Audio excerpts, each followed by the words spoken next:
I don't think anybody in their right mind can disagree with me when I say this. The internet is constantly changing. It's constantly evolving, which means content creators like you and myself, we have to be constantly adapting. And well, that's exactly what today's video is all about. How I make my money in 2020.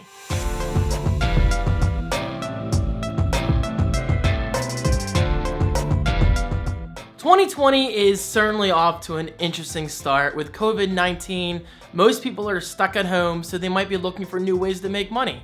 Maybe they're looking to sell some things on eBay or start an online business. I mean, anything is possible. The internet is huge. The only thing that's stopping you is possibly laziness. It's time to get past that laziness hurdle and focus on A, or one, whichever numerical or alphabetical format you want to work with. Find something you're good at, and find something that legitimately makes you happy. So today's video is all about how I'm making money in 2020. And honestly, my list today has quite a few surprises. Let's just say 2020 is already bringing some things that I never really expected to explore this year, at least in regards to my Year of Transparency blog post. Because, well, first of all, myfreedomincome.com, it's gone. I'm just axing it. There's really no need because I'm not going to focus so much time and energy on a project that realistically is not going to go anywhere. Instead, I want to focus on things that are already working for me. So with that said, let's jump right into the list, and then I'll talk about each platform individually. So I make money using the following platforms, and I have my notes right below the camera. Patreon, game changer. I'll talk about that in a bit. YouTube, Twitch, Amazon Associates, DreamHost referrals, eBay, which is new to me, at least on a continuous basis, Robinhood, even newer, and Etsy? Yes, I actually do make a little bit of money on Etsy, but I'm talking like enough money just to afford a coffee here and there. It's really, really not much. And by the way, I've been watching a ton of motivational videos on YouTube in terms of personal finances, day trading for stocks, eBay tips videos and all that stuff. Like, I am so motivated this year. Like, I am really, really motivated. So I'm actually quite excited to make this video. Okay, enough rambling. Let's jump into the list. Number 1, Patreon. People love when I talk about my Patreon. Okay, not really, because unfortunately there's a lot of people out there who hate seeing other creators succeed. I don't understand it. But I am very, very happy to report because the weekend vlogs for the time being are private to patrons only, my Patreon is usually like this, you know, pretty good. Actually, really, really good. But bam, it saw a really, really nice spike. So, yeah, all the hate I got a while back, thank you. Your hate actually helped me quite a bit. And thanks to my patrons especially, Patreon has been absolutely killing it. Seriously, I broke records for 2020 already. Example, in April, I made more than I made in December. And that rarely happens because typically with December, you know, all the holiday vlogs and all that good stuff, it goes way up. But yeah, with April, it went up even more. So thank you guys so much for your support. I appreciate it. Expect more exclusive content in the coming weeks. So Patreon is a game changer. It's a life changer. I absolutely love it. YouTube, on the other hand, has been on a steady decline for the past year or two. And honestly, it's mostly my fault because I don't create YouTube content as much as I used to. I mean, guys, I used to make videos, 5 days a week? 5 days a week, but I've recently shifted my focus towards things I enjoy more.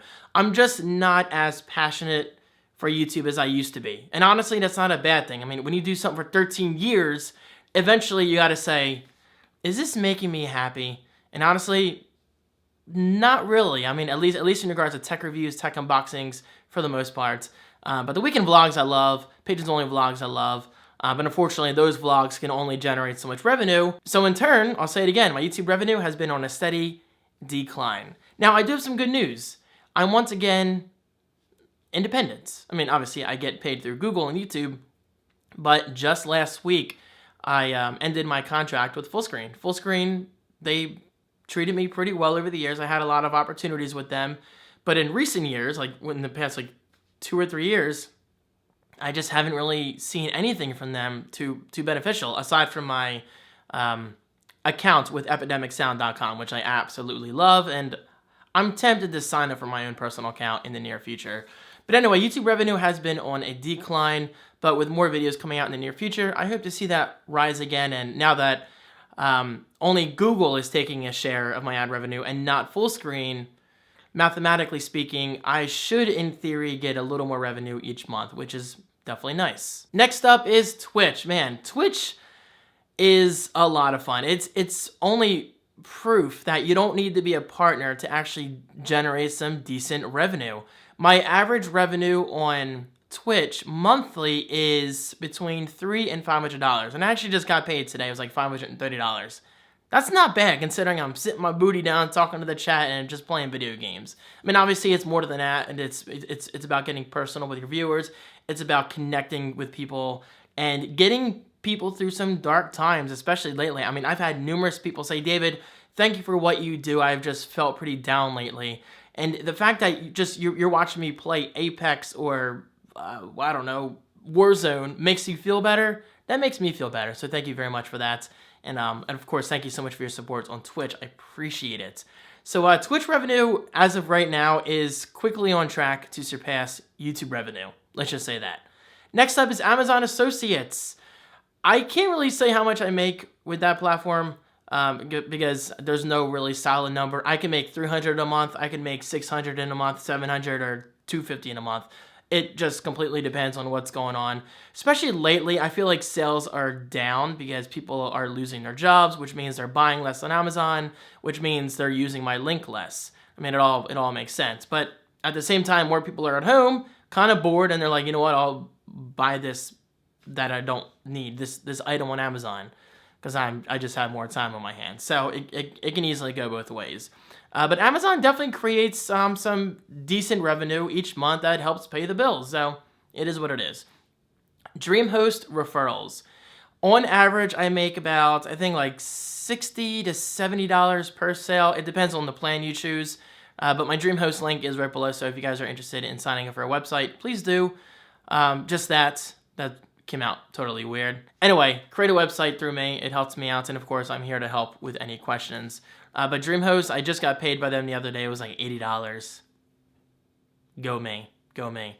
eBay. eBay is one of my newest sources of revenue, and I'm loving it. Like, eBay for me is a lot of fun. Now, granted, I can't get out there. Goodwill, I mean, I think Goodwill's opening any week now. I cannot wait. But yeah, lately eBay's been a little slower because I have to source on eBay to sell on eBay. And sourcing on eBay, as fun as it is, that's my next video right there, it's a lot more expensive. For instance, I could flip a $4 item from Goodwill for like $60 or $70, whereas with eBay, I have to buy lots of items, lots, a bundle in other words, of video games for like $30, $40 and park them out and sell them one by one and just hope I make my money back. But honestly, it's a lot of fun for me. I legitimately enjoy eBay. It's so much fun. And plus, it's my chance to get hands-on products that I never would normally even touch, so it's pretty cool. Robinhood. Robinhood, for those not aware, is a free stock trading platform if you're into day trading or just whatever, or even buying some cryptocurrency. You definitely need to check out Robinhood. And guys, by the way, if you use my link right below, you get a free stock, I get a free stock. And yes, you actually have a chance of getting a free Apple share or free Facebook share. Me, I got free shares for ADT and some other companies, which I eventually sold. So in a way, it's kind of like free money. Then you can put that money towards your portfolio. Currently, my portfolio on Robinhood, and I don't mind telling you guys this because I'm all about transparency, it's worth like $1,230. Now, most of that money is mine. I haven't really made too much money, but honestly, I haven't really invested too much. I've only been on Robinhood for like 2 weeks. But yeah, definitely check out Robinhood, guys. It's free to get started. And good luck. Good luck. And I'll talk about that more in future videos. And finally, Etsy. Yes, I sell a few things on Etsy maybe each week, but it's only worth like $1 or $2. And I'm not talking about physical items. I'm usually talking about like Microsoft Word templates I made up. For instance, on a typical week, I sell 2 to 3 business invoices that you can edit in, I think, Apple Pages or Microsoft Word, and people just like to buy them for $1 each. I mean, it's $1 template, and I get a little cut of that, so, ooh, coffee money.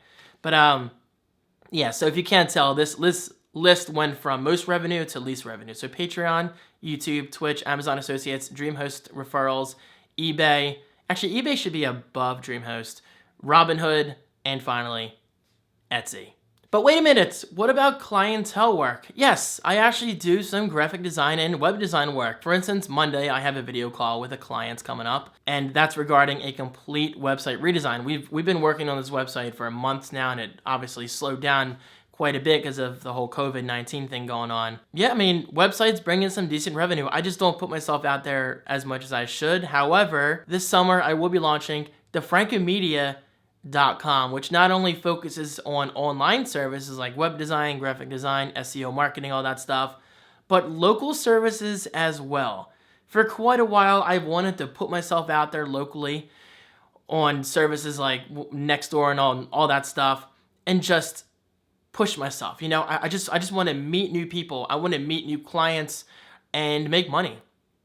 And well, word of mouth is quite powerful around here. So let's just say, once I do get started with that, it can turn out pretty well. And finally, to end this video, on average, to tell you exactly how much I make, I can't tell you exactly because it varies as a self-employed content creator. As of right now, my average month, I bring in between $4,000 and $5,000 a month. And that's not bad. That's not bad, especially considering I sometimes get comments like this. David, YouTube isn't working out for you. I think it's time to get a real job. Because I know everything just from watching your videos. I live inside your house. I watch your every step. I know everything you do, everything you say, everything you feel. So that gives me the power to say, get a real job. As I sit behind my keyboard and scratch my ass with my index finger. Because that's just one thing I'm really good at. Like, I'm really, really good at that. No, seriously, I find those comments amusing when people think I need to find a real job when honestly, I feel okay. I'm living comfortably.